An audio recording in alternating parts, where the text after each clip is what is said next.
A very good morning to all of you. I hope so all of you are getting the voice. Voice is visible, audible. Yes. Good morning, good morning, good morning.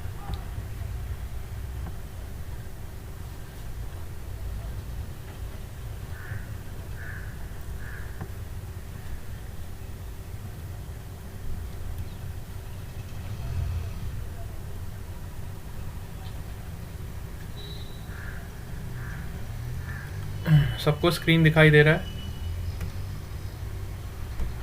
और आवाज़ भी आ रहा है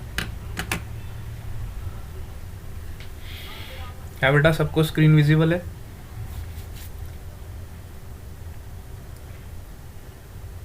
चलो बहुत बढ़िया।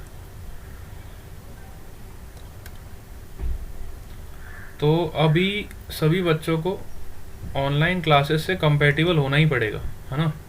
अभी जिस तरह से हमारी सिचुएशन चल रही है इंडिया में, तो ऑनलाइन क्लासेस को आपको यही सब कुछ मान के चलना है। ठीक है, जो भी ऑनलाइन क्लासेस में आपको पढ़ाया जा रहा है उसको आप अच्छे से नोट्स बना के और प्रैक्टिस करके अपने टॉपिक्स को आपको ऐसे ही कवर करना है। ठीक है, बहुत बच्चे अभी भी सोच रहे हैं कि शायद ऑफलाइन क्लासेस स्टार्ट हो जाएंगी, लेकिन अभी इसके कोई भी आसार नज़र नहीं आ रहे, है ना?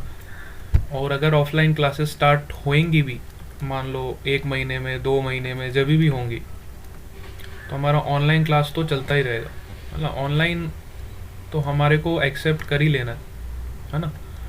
ऑनलाइन के साथ हमें चलना ही पड़ेगा। अभी जिस हिसाब की हमारी सिचुएशन अभी क्रिएट हो रही है, तो ऑनलाइन को हमें अपने करिकुलम का एक इंटीग्रल पार्ट मान के, और इसको हमें जितनी जल्दी एक्सेप्ट करेंगे उतना हमारा बेनिफिट है ना? अभी भी कई बच्चे ऐसे हैं जो सोचते हैं कि ऑनलाइन क्लासेस में नहीं पढ़ेंगे, बाद में सर ऑफलाइन क्लास में पढ़ा देंगे, तो वो बच्चे बहुत पीछे हो जाएंगे। फिर जो ऑनलाइन क्लास में पढ़ लेंगे वो आगे चले जाएंगे, जो ऑफलाइन क्लास के सहारे बैठे रहेंगे, सोचते रहेंगे, फिर उनको थोड़ा इफेक्ट पड़ेगा पढ़ाई का।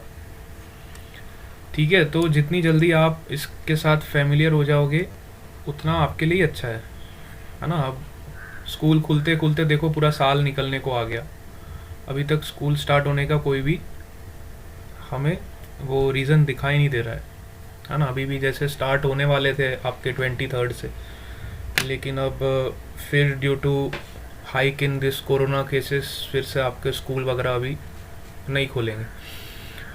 तो अभी सिचुएशन के बारे में कुछ हम कह नहीं सकते आगे क्या होना है क्या नहीं होना है, लेकिन आपको ऑनलाइन क्लासेस को अपने स्टडी का एक करिकुलम पार्ट मान के इसको फॉलो करते रहना प्रॉपरली। ठीक है, जो बच्चे सोच रहे हैं कि सर ऑफलाइन में हम पढ़ेंगे, ऑनलाइन में हमें समझ नहीं आ रहा है, ये नहीं हो रहा, तो एक्सक्यूजेस नहीं करने। अब आपको ऑनलाइन क्लास के साथ फेमिलियर हो जाओ और उसको अच्छे से पढ़ो। जो चीज़ नहीं समझ आ रही वो आप सर को पूछ सकते हो, आपके पास हम अवेलेबल ही है, आप व्हाट्सएप पे पूछो, है ना? कभी नहीं समझ आ रहा कॉल भी कर सकते हो आप, ऐसा कुछ नहीं है ना? अगर आपको डाउट पूछना है तो आप फ़ोन पे भी पूछ सकते हो, सर हमें ये पार्ट नहीं समझ आ रहा कैसे पढ़ना है, तो हम आपके लिए बैठे ही। ठीक है, कहने का मतलब ये है कि आपको पढ़ाई करना ही करना है कैसे भी करके। मतलब अब ये टाइम एक बार निकल जाएगा ना, फिर इस टाइम को लाना मुश्किल है ना? ऑनलाइन और ऑफलाइन का चक्कर नहीं है, चक्कर है आपका टाइम। अब ये टाइम एक बार चला गया और आपने इस टाइम पे पढ़ाई नहीं किया, तो फिर आगे प्रॉब्लम आपको ही फेस करना है ना? आगे आपका ही कोर्स वो पैचअप होता जाएगा। तो जितना जल्दी आप इसको एक्सेप्ट करोगे और क्लासेस रेगुलरली करोगे तो उतना आपका ही बेनिफिट। ठीक है, सब लोग इस बात को समझ रहे हैं ना? All of you are getting this? Everyone is? इसमें किसी को कोई डाउट है तो बताओ, है ना? ऑनलाइन क्लासेस को आप जितना जल्दी एक्सेप्ट करोगे उतना आपके लिए अच्छा है ना? और जो बच्चे ये सोच रहे हैं हम स्कूल खुलेंगे तब पढ़ाई करना शुरू करेंगे, तो ऐसा सोचना बिल्कुल बंद कर दो, आज से ही बंद कर दो। क्योंकि स्कूल का अभी कोई भरोसा नहीं कब खुलेंगे, है ना। ये डेट हमेशा पोस्टपोन ही होती जा रही, पोस्टपोन पोस्टपोन पोस्टपोन, और पता नहीं कितने पोस्टपोन होने हैं। तो आप इसको एक्सेप्ट करते जाओ, और जो भी पढ़ाया जा रहा है उसको नोट्स बनाते जाओ, क्वेश्चंस प्रैक्टिस करो, जो डाउट आ रहे हैं सर को पूछो, तब आपका अपने आप काम बराबर चलता रहेगा। ठीक है, अभी इसको आपको सीरियसली लेके चलना है। ऑनलाइन क्लास को जो भी पढ़ाया जा रहा है उसको आप अच्छे से सीरियसली खुद से मान के डिसिप्लिन वे में आपको इसको फॉलो करते जाए, है ना। तो आपको कोई भी दिक्कत नहीं आएगी। ठीक है, चलो ये मेरा काम था, मैंने आपको बता दिया। अच्छा, हम डिस्कस कर रहे थे डायमेंशंस एंड यूनिट्स के बारे में, है ना। हमने काफ़ी डिटेल में यूनिट्स एंड डायमेंशंस की स्टडी कर ली, है ना। आप में से कितने बच्चों को डायमेंशन निकालने आ गए अच्छे से? How many of you are capable of finding the dimension of any physical quantity? कोई भी अगर मैं आपको क्वांटिटी बोलूँ तो क्या आप डायमेंशन निकाल के दे सकते हो ना, है ना। तो मैंने आपके साथ इस चैप्टर में वे ऑफ थिंकिंग के बारे में काफ़ी डिस्कशन किया कि हमें किस तरह से सोचना चाहिए। वे ऑफ थिंकिंग वाला जो हमारा अप्रोच होता है, दिस इज़ वेरी इम्पॉर्टेंट। जब भी हम कोई सब्जेक्ट या कोई टॉपिक पढ़ते हैं तो हम उसको कैसे थिंक करते हैं, है ना, हम कैसे सोचते हैं, दैट इज़ वेरी इम्पॉर्टेंट। ठीक है, अब जैसे आपका वेक्टर्स है, ठीक है, अगर मैं वेक्टर्स की बात करूं तो हम सबको पता है कि vectors are those quantities which require magnitude as well as direction.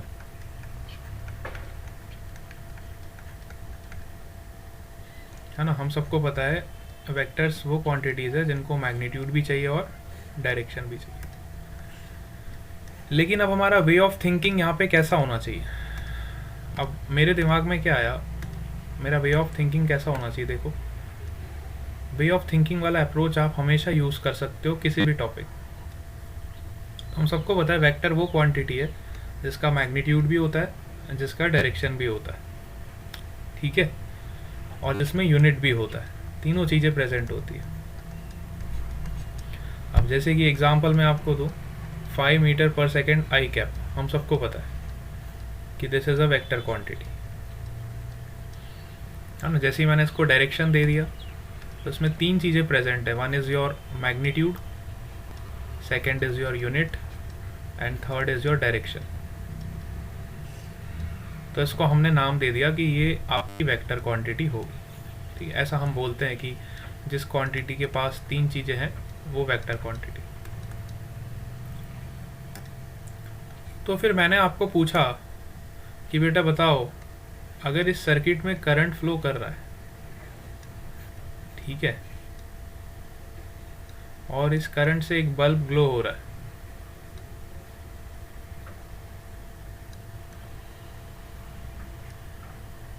ठीक है, तो करंट कैसी क्वांटिटी,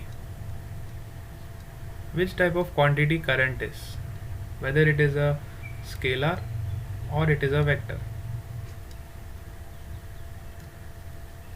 यस, अगर मैं आपको पूछूं कि बेटा सर्किट में करंट फ्लो कर रहा है, अब मुझे बताओ कि करंट किस टाइप की क्वांटिटी हुई, is it a scalar quantity और it is a vector quantity?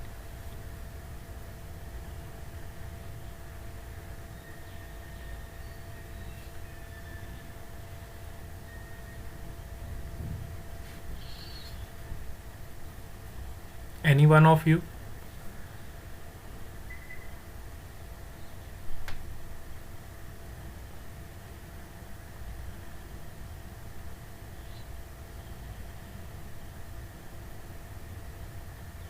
Scalar quantity.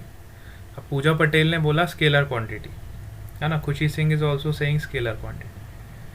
अब क्यों स्केलर क्वांटिटी है? इसके पास तो डायरेक्शन है बेटा, देखो यहाँ पे इसका डायरेक्शन है करंट का, यहाँ से ऊपर जा रहा है, यहाँ से राइट जा रहा है, फिर यहाँ से लेफ्ट जा रहा है। करंट के पास तो डायरेक्शन है, फिर ये स्केलर कैसे होगी?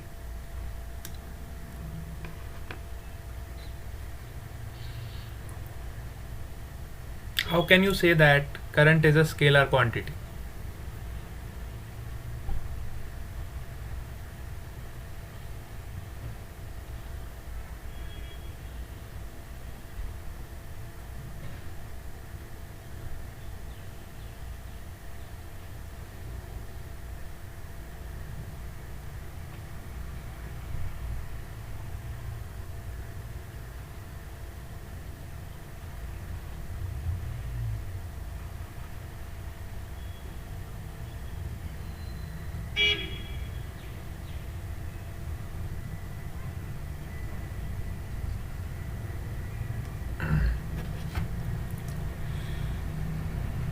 Yes, what is the reason? क्या कोई रीज़न बता सकता है कि सर ये स्केलर क्वांटिटी इसीलिए है बिकॉज दिस लाइकवाइज? पता भी तो होना चाहिए ना हमको। ऐसा थोड़ी हमने याद कर लिया और हमने आंसर लिख दिया स्केलर है तो स्केलर है। अब सर आपको जो करना है कर लो, स्केलर है तो स्केलर है।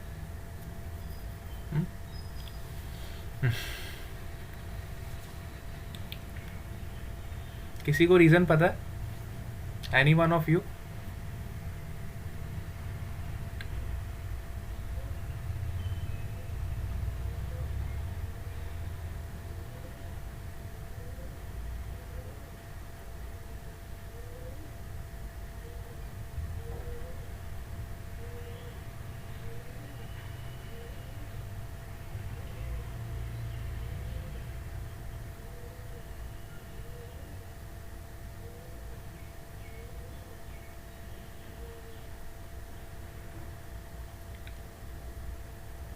No reason. किसी को नहीं पता? बस हमें पता है सर स्केलर है तो स्केलर है। देखो, वेक्टर क्वांटिटी को प्रूव करने के लिए एक कंडीशन और होती है। अगर आप ध्यान से पढ़ा होगा, मैंने आपको क्लास में बताया था कि वेक्टर क्वांटिटी उसको बोलते हैं जिसके पास मैग्नीट्यूड तो होता ही है, डायरेक्शन भी होती है, यूनिट भी होती है, इसके अलावा वो वेक्टर के लॉस को भी फॉलो करे। अब वेक्टर के लॉस कौन कौन से होते हैं? वेक्टर के कौन से लॉज होते हैं? Do you know about the laws of vector addition? Triangle law, very good. और which is the second law? First is triangle law, बहुत अच्छा। Second is your parallelogram law, है ना? तो first is your triangle law and second is your parallelogram law. ठीक है, तो अब करंट के केस की अगर बात करें तो करंट को जब हम ऐड करते हैं, जैसे कि किसी जंक्शन पे करंट ऐसे जा रहा है, ठीक है, तो हम करंट को वेक्टर की तरह ऐड नहीं करते, हम करंट को स्केलर की तरह ऐड करते हैं। सपोज यहाँ पे I1 करंट जा रहा है, यहाँ पे I2 करंट जा रहा है, यहाँ पे I3 करंट जा रहा है, तो हम करंट को ऐसे ऐड करते हैं, I2 plus I3 minus I1 is equal to 0। Current का जो एडिशन होता है वो स्केलर एडिशन होता है। करंट को जब हम ऐड करते हैं तो हम स्केलर के लॉस को फॉलो करते हैं। तब हम कोई भी ना तो ट्राइंगल लॉ को फॉलो करते हैं और ना ही हम पैरेललोग्राम लॉ, इन दोनों में से कोई भी लॉ आपका फॉलो नहीं होता। तो ये तीन कंडीशंस होने के बाद भी अगर कोई क्वांटिटी आपकी वेक्टर के लॉस को फॉलो नहीं करती है तो हम उसको वेक्टर क्वांटिटी नहीं कहते। करंट इसलिए आपका वेक्टर क्वांटिटी नहीं है, it is a scalar quantity, क्योंकि आपका जो करंट है वो वेक्टर के लॉस को फॉलो नहीं करता है, वेक्टर के लॉस को फॉलो नहीं करता। ठीक है, तो जो मेजर कंडीशंस आपको चेक करनी है ये 3 तो आप चेक करोगे ही करोगे डेफिनेटली, और इसके अलावा एक कंडीशन और चेक करोगे कि क्या वो क्वांटिटी वेक्टर के लॉस को फॉलो करती है कि नहीं करती। ठीक है, क्या वो क्वांटिटी आपकी जो है वो वेक्टर के लॉस को फॉलो करती है कि नहीं करती।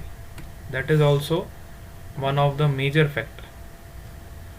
अब मेरे ख्याल से आपको रीज़न समझ आ गया सबको, क्यों वेक्टर क्वांटिटी नहीं है, क्यों करंट आपकी स्केलर क्वांटिटी है। All of you got the reason.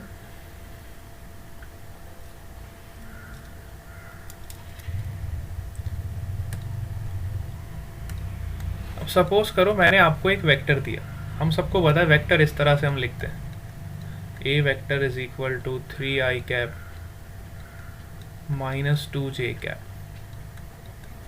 अच्छा, कोई मुझे बता सकता है कि ये i कैप और j कैप क्या रिप्रेजेंट करते हैं? i कैप और j कैप क्या रिप्रेजेंट करते हैं?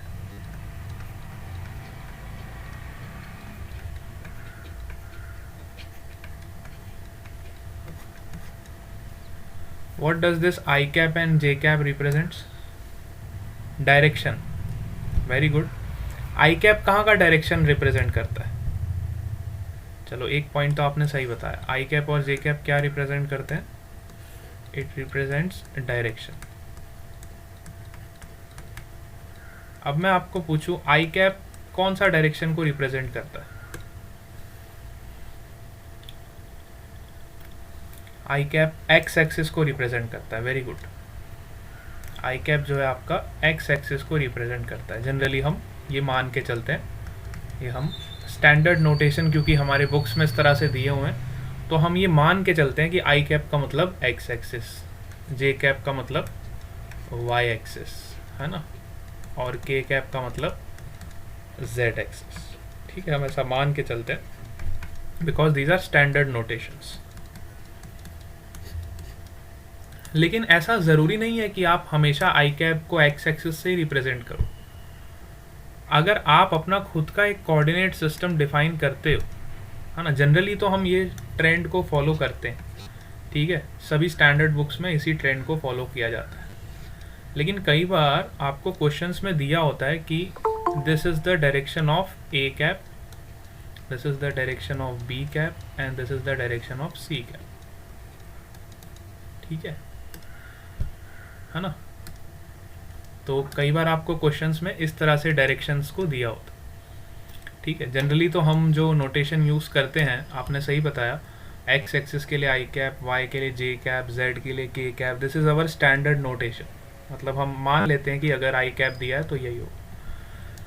लेकिन कई बार क्वेश्चंस में क्या किया होता है कि एक्स एक्सिस की डायरेक्शन में ए कैप दे दिया, तो क्या दिक्कत है? हम किसी भी अल्फ़ाबेट पे अगर कैप लगा देते हैं, चाहे ए हो चाहे बी हो, मैं कोई भी लेटर यूज़ कर सकता हूँ, है ना। ऐसा नहीं है कि हमेशा मैं आई जे और के यूज़ करूँगा, मेरी मर्ज़ी है, मैं ए बी सी भी यूज़ कर सकता हूँ। लेकिन यहाँ पे मुझे डिफ़ाइन करना पड़ेगा, मुझे यहाँ पे डिफ़ाइन करना पड़ेगा कि मैं इस डायरेक्शन को ए कैप से रिप्रेजेंट कर रहा हूँ, मैं वाई डायरेक्शन को बी कैप से रिप्रेजेंट कर रहा हूँ, और मैं जेड डायरेक्शन को सी कैप से रिप्रेजेंट कर रहा हूँ। I have to define my own coordinate system, then I can use this also as your directions. ठीक है, चलो अब ये बात तो हमें समझ आई। अब मुझे ये बताओ, जब मैं किसी भी अल्फ़ाबेट पे कैप लगा देता हूँ तब ये इस वेक्टर को हम क्या बोलते हैं? What is the name of this vector? अगर मैं किसी भी अल्फ़ाबेट पे जब कैप लगा देता हूँ तो इस वेक्टर को क्या बोला जाता है? Unit vector. Very good, unit vector आपने बोला। यूनिट वेक्टर का मतलब क्या होता है? What is the meaning of unit vector? Unit vector का मतलब क्या होता है? किसी भी अल्फ़ाबेट पे जब आप कैप लगा देते हो तो उसको आप यूनिट वेक्टर बोलते हो। तो यूनिट वेक्टर का मतलब क्या होता है? What is the significance of this unit vector?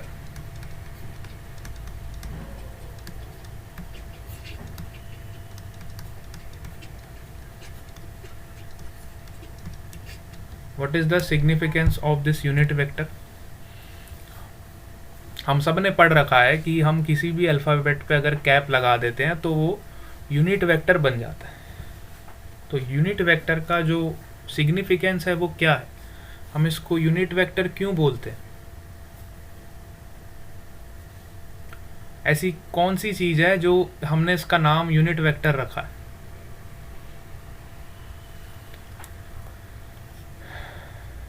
What is the significance behind it? इसको हम कुछ और भी बोल सकते थे, यूनिट वेक्टर ही क्यों बोला? यूनिट वेक्टर नाम रखा है, जैसे आपका नाम रखा जाता है, किसी को पूजा नाम रखा होता है, किसी को विश्वा नाम रखा होता है, किसी को मैत्री नाम रखा होता है, ठीक है ना? तो नाम कुछ सोच समझ के रखा जाता है ना, उसके पीछे कुछ लॉजिक होता है। नाम ऐसे तो नहीं रख देते घर वाले, कुछ सोच समझ के रखते हैं ना। तो ये बेचारा जो वेक्टर है, यूनिट वेक्टर जो है, इसका भी नामकरण हुआ है, ऐसे तो नहीं हो गया। इसको जब हमने टोपी लगाई है, इसको जब हमने यूनिट वेक्टर बनाया है, टोपी पहना दी है, इतना सजा दिया इसको, और फिर इसका नामकरण भी कर दिया यूनिट वेक्टर। तो क्यों यूनिट वेक्टर बोला इसको हमने? इसके पीछे क्या रीज़न है? कभी सोचा आपने?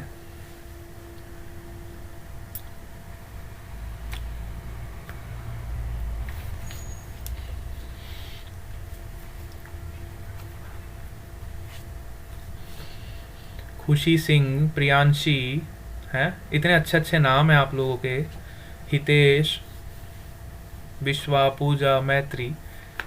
आप सबका जो नामकरण हुआ है कुछ ना कुछ सोच समझ के ही हुआ है। तो ये वेक्टर को जो हमने अल्फ़ाबेट को टोपी पहनाई है, मतलब इसको जो हमने कैप पहनाई है, इस कैप को पहनाने के पीछे कोई ना कोई रीज़न तो रहा है ना। और इसका जो नाम हमने यूनिट वेक्टर रखा है, तो ये यूनिट वेक्टर ही क्यों हम इसको बोलते हैं? इसके पीछे क्या लॉजिक है? Any one of you?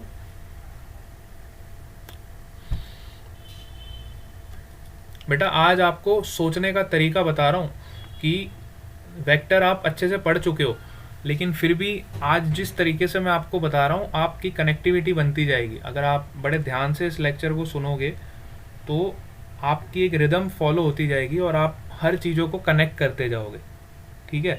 जैसे यूनिट एंड डायमेंशन में हम कनेक्टिविटी के साथ पढ़ रहे थे, है ना? Practical approach, way of thinking, काफ़ी सारी चीज़ें हमने डेवलप करी। वैसे ही वेक्टर के साथ भी अगर आप इस फ्लो में एक बार चले जाओगे तो बहुत अच्छी कनेक्टिविटी हो जाएगी। अब कई बच्चों को पता ही नहीं है यूनिट वेक्टर इसको क्यों बोलते हैं। तो यूनिट वेक्टर इसको इसलिए कहा जाता है क्योंकि इसका जो मैग्नीट्यूड होता है वो यूनिटी होता है। Magnitude of unit vector is unity. Unity का मतलब होता है 1। यूनिट का मतलब होता है 1। ऐसा वेक्टर जिसका मैग्नीट्यूड 1 होता है उसको हम यूनिट वेक्टर बोलते हैं। क्या मेरी बात को समझ पा रहे हो? ऐसा वेक्टर जिसका मैग्नीट्यूड 1 होता है उसको हम यूनिट वेक्टर बोलते हैं। All of you are getting this? जिसका मैग्नीट्यूड 1 होता है उसको हम यूनिट वेक्टर बोलते हैं, ठीक है? अब जैसे मैं यही एग्जांपल लेता हूँ, मैंने आपको एक वेक्टर दिया 3i cap minus 2j cap, ठीक है? अब मैंने बोला कि बेटा इसका यूनिट वेक्टर फाइंड करके बताओ। What is the unit vector of the given vector? आपको एक वेक्टर दे दिया गया और बोला गया कि what is the unit vector of the given vector. तो क्या आप मेरे को यूनिट वेक्टर निकाल के बता सकते हो? अगर आपको मैंने कोई भी वेक्टर दे दिया है और आपको बोला गया कि बेटा इसका यूनिट वेक्टर फाइंड करके बताओ, तो क्या आप इसका यूनिट वेक्टर फाइंड कर सकते हो?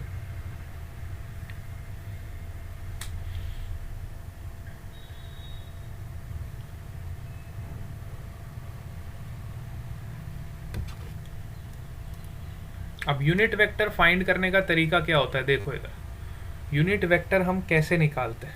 जब हम किसी भी वेक्टर को उसके मैग्नीट्यूड से डिवाइड कर देते हैं, जब हम किसी भी वेक्टर को उसके मैग्नीट्यूड से डिवाइड कर देते हैं, तब वो यूनिट वेक्टर बन जाता है। यूनिट वेक्टर बनाने के लिए जब आप किसी भी वेक्टर को उसके मैग्नीट्यूड से डिवाइड कर देते हो, तब वो यूनिट वेक्टर बन जाता है। क्या इस बात को आप समझ पा रहे हैं? किसी भी वेक्टर को जब आप उसके मैग्नीट्यूड से डिवाइड कर देते हो, तब वो यूनिट वेक्टर बन जाता। तो मेरे को फाइंड करके बताओ कि इस वेक्टर का यूनिट वेक्टर क्या होगा। What is the unit vector for this vector?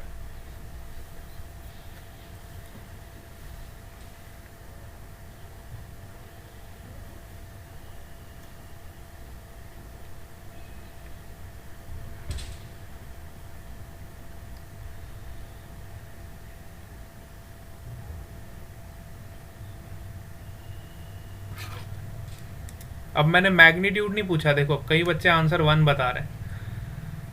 बेटा इसके यूनिट वेक्टर का मैग्नीट्यूड तो 1 ही होगा हमेशा, लेकिन वो वेक्टर क्या होगा, वेक्टर फाइंड करने को बोला गया है। अब यहाँ पे मैं मैग्नीट्यूड नहीं पूछ रहा हूँ अभी, मैग्नीट्यूड तो ऑलवेज 1 होगा, वो तो हम सबको पता चल गया। यूनिट वेक्टर का यूनिट वेक्टर इसलिए बोलते हैं क्योंकि उसका मैग्नीट्यूड हमेशा 1 होता है। लेकिन अभी हमें वेक्टर ये ए कैप का वैल्यू फाइंड करना है। ए कैप का वैल्यू क्या होगा? It is defined as vector divided by magnitude. तो आपको वेक्टर दिया हुआ है, इसको इसके मैग्नीट्यूड से डिवाइड करो, इसको इसके मैग्नीट्यूड से डिवाइड करो। अब मैग्नीट्यूड निकालते कैसे वो देखो। हाँ देखो, पूजा पटेल ने निकाला है 3i cap minus 2j cap upon 5, है ना। वेरी गुड, बहुत सही आंसर। तो अब जैसे पूजा पटेल ने आंसर निकाला, ठीक है, ऐसे ही सभी बच्चों ने निकाला होगा, है ना। मैंने आपको एक वेक्टर दिया which is 3i cap minus 2j cap, this is your A vector. अब मैंने आपको बोला बेटा इसका यूनिट वेक्टर निकालो। तो unit vector is defined as vector upon magnitude of A. तो वेक्टर तो हमें पता ही है, तो वेक्टर की वैल्यू हमने एज इट इज पुट कर दी, 3i cap minus 2j cap. Now how to calculate this magnitude? तो मैग्नीट्यूड निकालने के लिए हम क्या करते हैं, under root of this square, x का कंपोनेंट जो है उसका स्क्वायर करेंगे और y का कंपोनेंट जो है उसका स्क्वायर करेंगे। तो ये कितना आ जाएगा आपका 9 + 16 यू विल गेट 5। तो इसका मैग्नीट्यूड हमें मिल गया 5, तो हमने इसको 5 से डिवाइड कर दिया। अब मैंने आपको बताया था, अब आपको ए कैप का वैल्यू पता चल गया, ठीक है।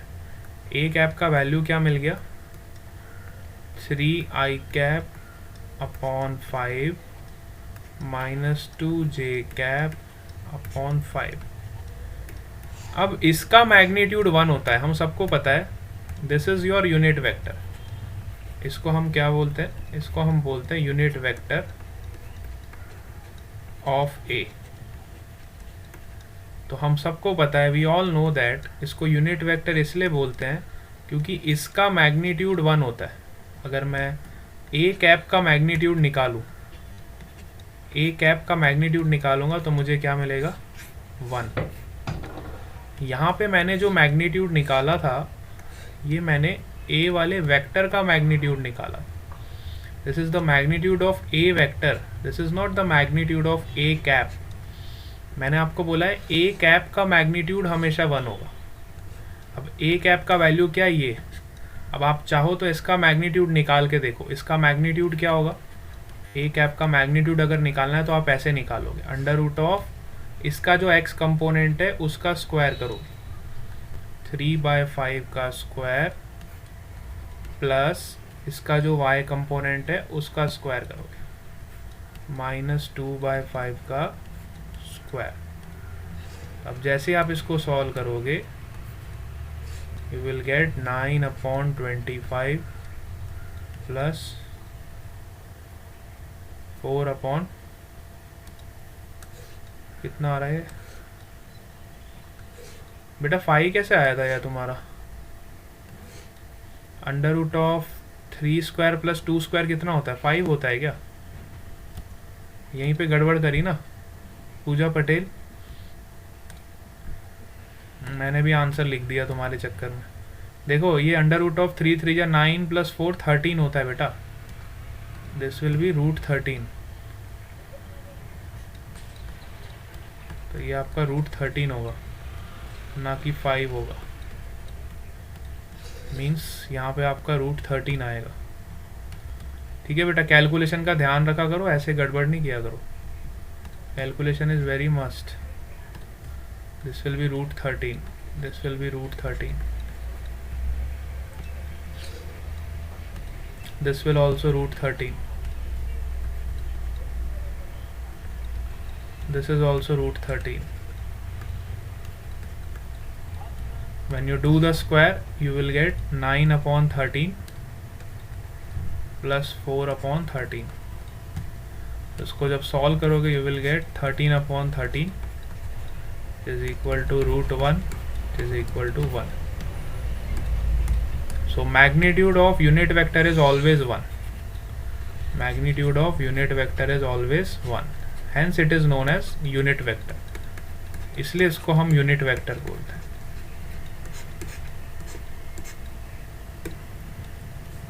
ठीक है, क्या आपको बात समझ आई? यूनिट वेक्टर को यूनिट वेक्टर इसलिए बोला जाता है क्योंकि इसका मैग्नीट्यूड हमेशा कितना होता है? 1 के बराबर होता है। ठीक है, अब आपको मैं एक वेक्टर देता हूँ, आप मुझे उसका यूनिट वेक्टर फाइंड करके बताओ। जैसे कि मैंने आपको एक वेक्टर दिया, let's say B vector is equal to 3i cap minus 6j cap.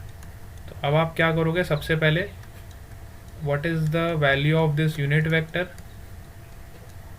What is the magnitude of this unit vector,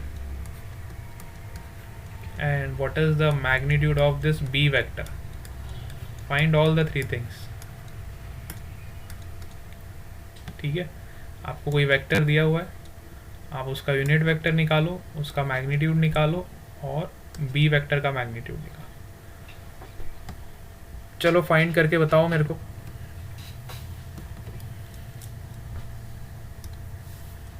सब लोग फाइंड करेंगे।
यस, किसी का आंसर आया?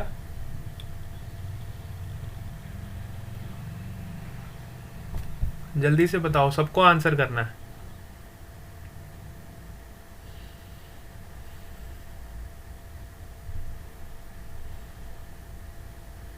Three I cap minus 6j cap upon root 45।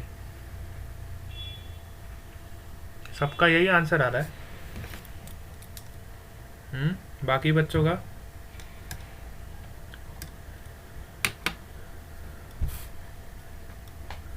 खुशी सिंह, पूजा पटेल, विश्वा, प्रियांशी, हितेश, मैत्री पटेल, सबका सेम ही आ रहा है। चलो, 3 i cap minus 6 j cap upon √45। अब उसका मैग्नीट्यूड निकालो ज़रा। ये तो आपने बी कैप का वैल्यू निकाला है ना, 3 i cap minus 6 j cap upon √9 + 36 is 45. This is the value of your b cap.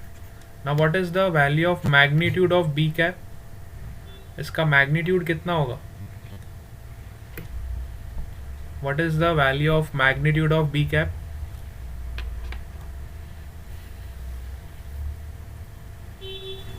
क्या इसका मैग्नीट्यूड आपको निकालने की ज़रूरत है या आप डायरेक्टली आंसर कर सकते हो?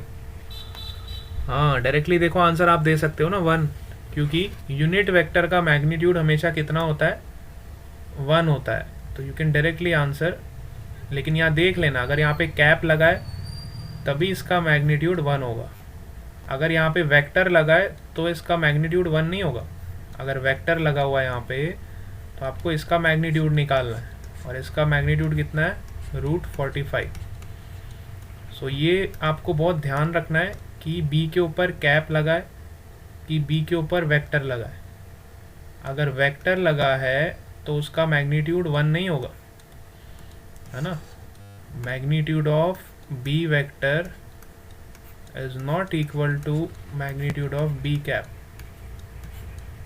है ना। बात समझ आ रही है? हमेशा आपका सेम नहीं होगा ये, कभी कभी हो भी सकता है कोइंसिडेंस, वो that is different thing, but हमेशा दिमाग में रखो। और देखो वेक्टर के ऊपर, मतलब अल्फ़ाबेट के ऊपर वेक्टर का सिंबल है कि आपका कैप का सिंबल है, ठीक है दोनों vector. This is the vector, this is the unit vector, ठीक है। तो सिंबल का बहुत ध्यान रखना है, ठीक है। चलो, बहुत अच्छा। अब सपोज करो मैंने आपको 2 वेक्टर्स दिए और बोला इसको ऐड करो, तो क्या आप वेक्टर्स को ऐड कर सकते हो?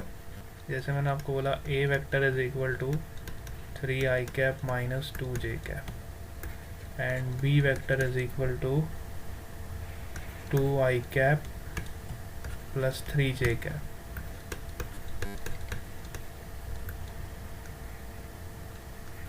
ठीक है। अब मैंने आपको बोला बेटा फाइंड करो what is the value of A vector plus B vector. What is the value of A vector minus B vector. What is the value of B vector minus A vector and what is the value of A vector dot B vector. ठीक है, देखो कितनी सारी चीज़ें मैंने आपको पूछ ली एक साथ। ठीक है, इन 2 वेक्टर्स पे आपको कितनी सारी चीज़ें पूछ ली। चलो, सबसे पहले मुझे दोनों वेक्टर्स को ऐड करके बताओ, क्या आपको दोनों वेक्टर्स का एडिशन आता है? How to add the vectors? All of you will do this, है ना। ये सारे पार्ट मुझे सॉल्व करके बताओ फटाफट, ताकि मुझे पता चले आप कितने पार्ट सॉल्व कर पा रहे हो।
यस, सबने आंसर निकाल दिया। 5i cap minus 5j cap. किसी का आ रहा है 5i cap plus 5j cap. इसमें भी उल्टा पुल्टा आंसर निकाला है। बेटा ऐड ही तो करना है। देखो वेक्टर को ऐड कैसे करते हैं हम। वेक्टर का एडिशन होता है, मतलब आई वाला कंपोनेंट आई में ऐड होता है। तो ये कितना हो जाएगा 5i कैप, और जे वाला कंपोनेंट जे में ऐड होता है। तो ये कितना हो जाएगा -2 + 3 हो जाएगा ना। -2 + 3 5 कैसे होता है 5i cap plus j cap. 3 में से 2 गए तो कितना बचा, 1 बचा ना।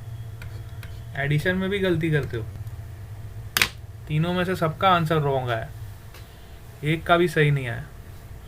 बेटा ऐड करना है, ऐड करते थे जैसे हम बचपन में 5th 6th क्लास में। कैसे ऐड करा आप लोगों ने 5i कैप 5j कैप कैसे आ गया हैं। जे वाला जे में ऐड करना है, आई वाला आई में ऐड करना है।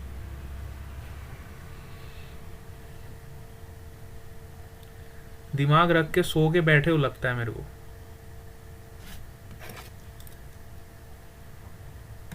देखो इधर, अभी a माइनस बी फाइंड करके बताओ। चलो a वेक्टर में से b वेक्टर को माइनस करना, ठीक है। a में से b को माइनस करना है। चलो माइनस करके बताओ तो क्या आंसर आएगा। What is the value of a vector minus b vector.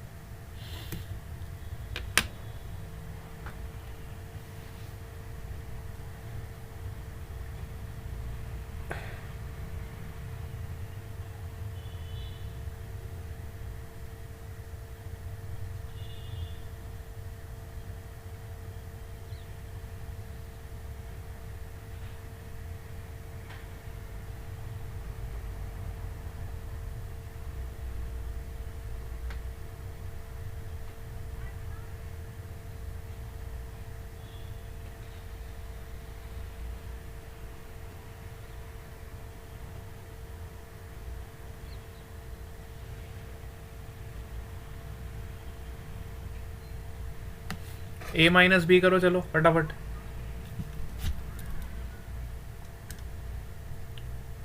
a minus B करोगे तो i वाले कंपोनेंट में से i को माइनस करोगे, j वाले कंपोनेंट में से j को माइनस करोगे, ठीक है। वेक्टर का addition is not scalar addition, it is different from scalar addition. Vector के एडिशन और सब्ट्रैक्शन में हम जिस डायरेक्शन में जो मैग्नीट्यूड है उसमें से सेम डायरेक्शन को ही माइनस कर सकते हैं, है ना। वही वाला कंसेप्ट यहाँ भी वैलिड है। ये मोंकी है तो मोंकी में से मोंकी माइनस होगा, है ना। डोंकी में से डोंकी माइनस होगा। मोंकी है, ये डोंकी है, ठीक है। दोनों को ऐड मत कर देना एक साथ, गड़बड़ हो जाएगी। हाँ, i cap minus 5j cap. देखते अभी क्या निकाला है। a minus B is your i cap minus 5j cap. Yes, now it is correct, ठीक है। अब मेरे ख्याल से आपको निकालना आ गया। अभी भी प्लस 5j कैप किसने निकाला, मैत्री पटेल। पक्का सो रही है आज ये। क्यों बेटा, प्लस और माइनस की मिस्टेक हो जा रही है हमारी। -2 -3 करोगे ना, a vector minus b vector मैंने आपको बोला है, तो 3 - 2 = 1 i कैप, और -2 - 3 विच इज -5j कैप।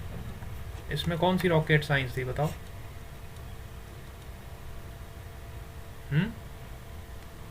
चलो अब मुझे b - a करके बताओ जरा। बाकी कोई आंसर नहीं दे रहा है। विश्वा, प्रियांशी, पूजा, चलो b - a करके बताओ। What is the value of b vector minus a vector.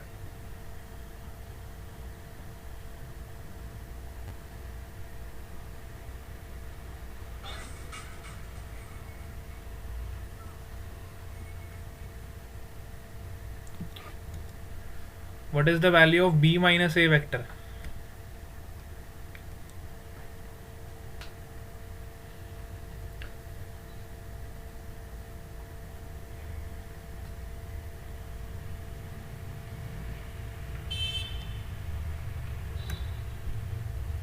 अब बी में से ए को माइनस करना है।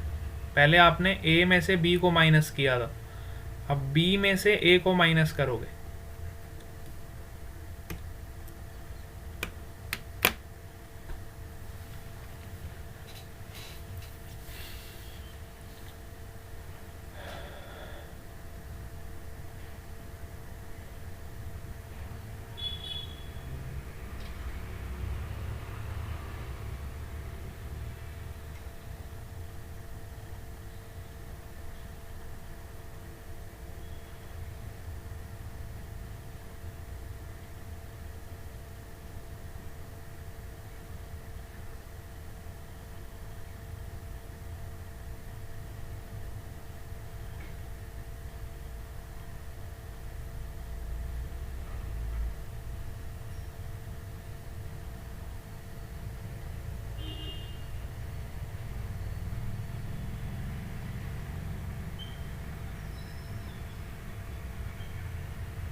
यस, माइनस आई कैप प्लस 5 जे कैप। देखो अब आंसर आपका चेंज हो गया है ना, बी में से ए को माइनस किया तो आपको क्या मिला, माइनस आई कैप प्लस 5 जे कैप।